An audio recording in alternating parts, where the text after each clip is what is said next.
Saya mau lihat yang stay hari ini, buka semua videonya. Saya nggak mau lihat kalian pakai foto. Bisa?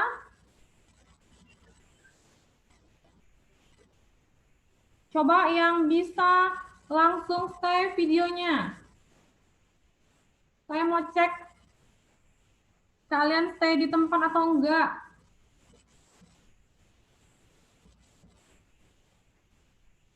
Iya, Ardi. Sehat, Ardi? Oke, Mirza. Iya, Aulia. Yang lain, nah, yang lain. Saya mau lihat kalian stay atau tidak.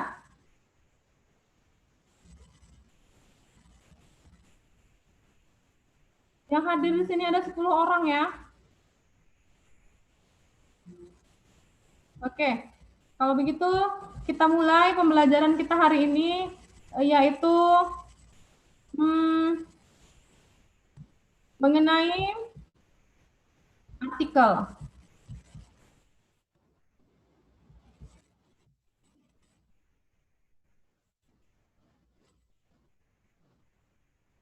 Oke, hari ini kita akan mempelajari tentang teks artikel yang harusnya semalam ya saya berikan. Dan biasanya hari ini yang menyampaikan adalah Bu Roli, jadi saya masuk jadwal Bu Roli, saya langsung kemari. Untuk hari ini, kompetensi dasar kita yaitu mengevaluasi informasi, baik fakta maupun opini dalam sebuah artikel yang dibaca.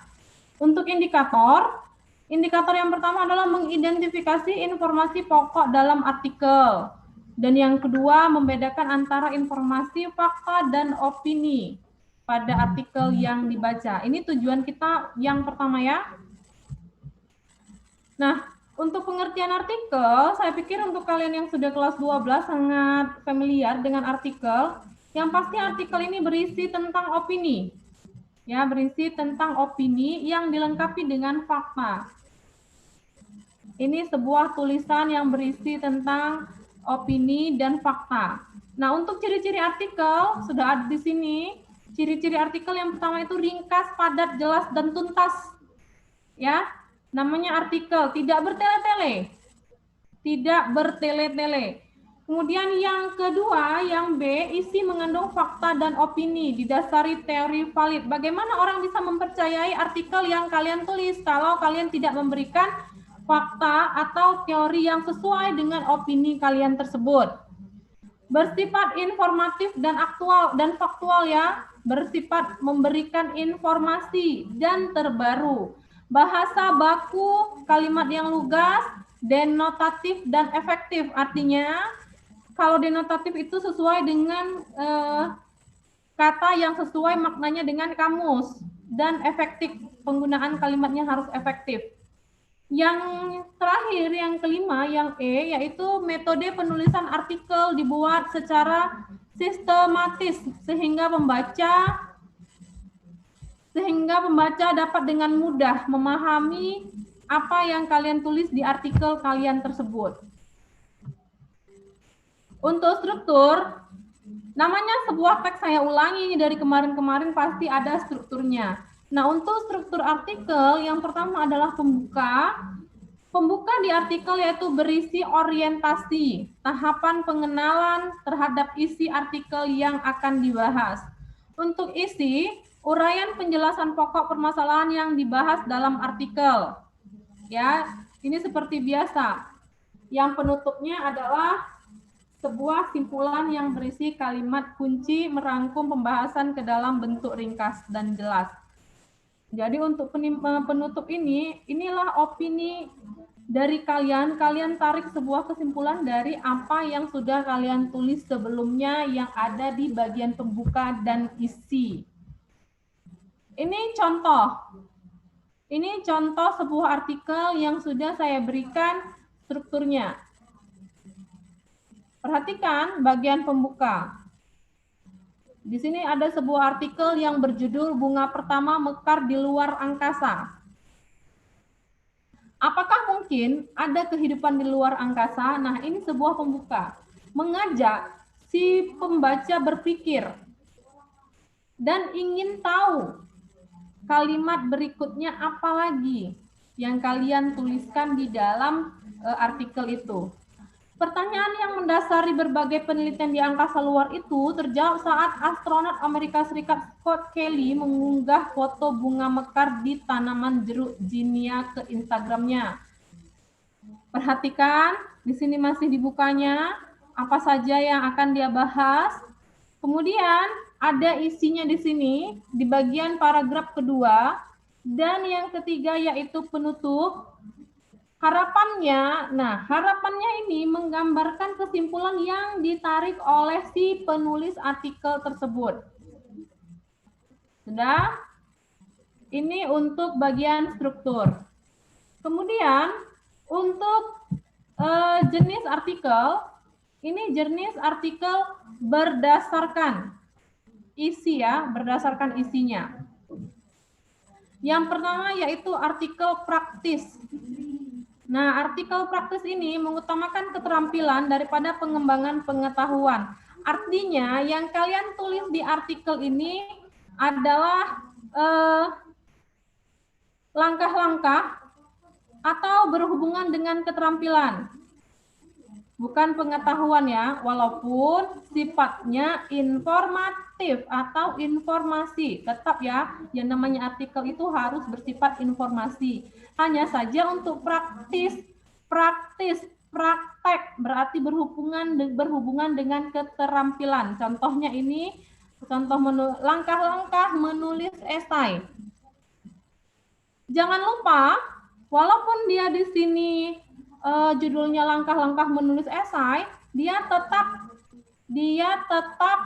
menggunakan opini dan fakta di dalamnya, karena opini dan fakta adalah syarat membangun si artikel itu.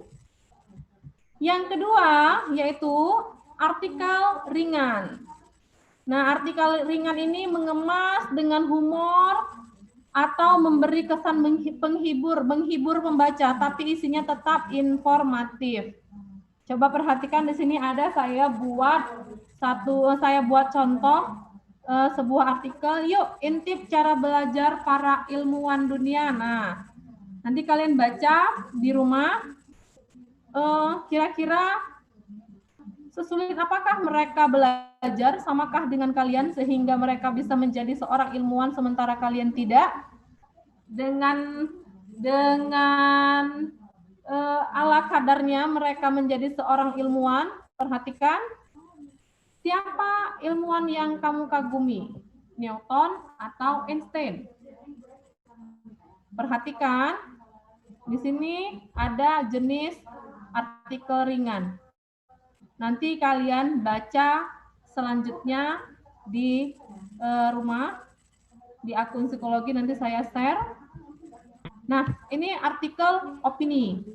Walaupun dia jenisnya artikel opini, dia tetap menghadirkan fakta.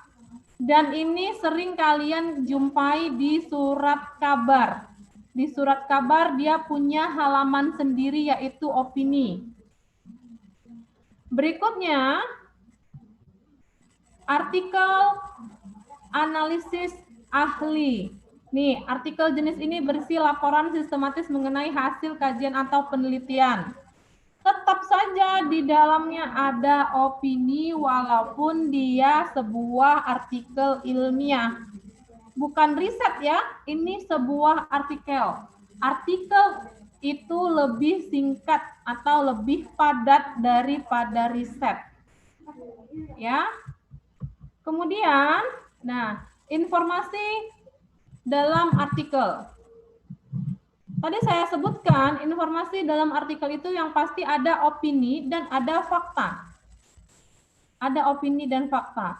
Opini itu ciri-cirinya apa? Yang pasti opini itu hanya sekedar pendapat, belum tentu benar keadaannya, dia subjektif.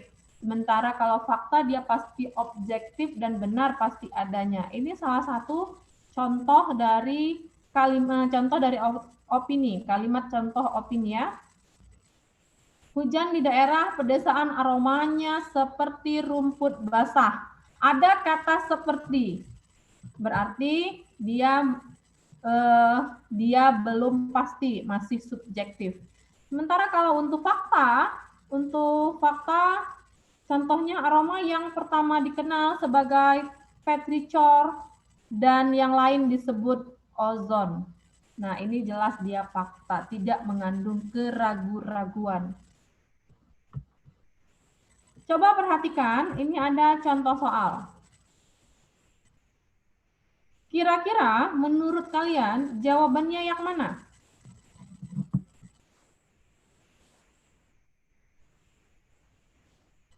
Ada yang bisa jawab?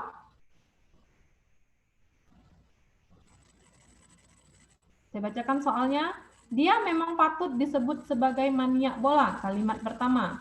Sejak usia 10 tahun, Ueda telah mendedikasikan hidupnya untuk olahraga sepak bola. Kalimat kedua, kini dia berusia 29 tahun. Kalimat ketiga, dia mengaku tidak bisa memisahkan hidupnya dengan sepak bola. Kalimat keempat, kira-kira manakah kalimat yang berupa fakta? C, ma'am. Nomor? C. Ya, jadi jawabannya adalah C, nomor 2 dan nomor 3. Berikutnya, nih, kalau tadi bertanya tentang fakta, kalau ini opini. Kalimat pertama, udara di Bogor terasa dingin. Kalimat kedua, kali ini dinginnya melebihi hari-hari sebelumnya. Kalimat ketiga, dinginnya suhu udara di Bogor mencapai 24 derajat Celcius. Kalimat keempat, data tingkat suhu udara ini terdapat di papan informasi pengukur suhu di jalan besar di Kota Bogor. Dua kalimat terdapat, iya, yang mana? Mem 1 dan 2. Iya, 1 dan 2. Ada kata terasa ya, ada kata terasa. Kemudian, ini aspek penting dalam menyusun opini. Jadi walaupun dia opini, tetap harus didukung dengan fakta. Kemudian berisi analisis subjektif, konstruktif, bahasa yang digunakan ilmiah, populer dengan sesuai sasaran pembacanya. Kalian harus perhatikan untuk menulis sebuah artikel itu, dia harus populer dengan pembacanya. Siapakah sasaran yang akan kalian buat menjadi pembaca di artikel kalian? Kalimat tidak terlalu panjang sehingga mudah dibaca dan dipahami. Dan yang terakhir adalah komunikatif dan efektif. Ini untuk analisis unsur kebahasaan artikel. Yang pertama adalah adverbia.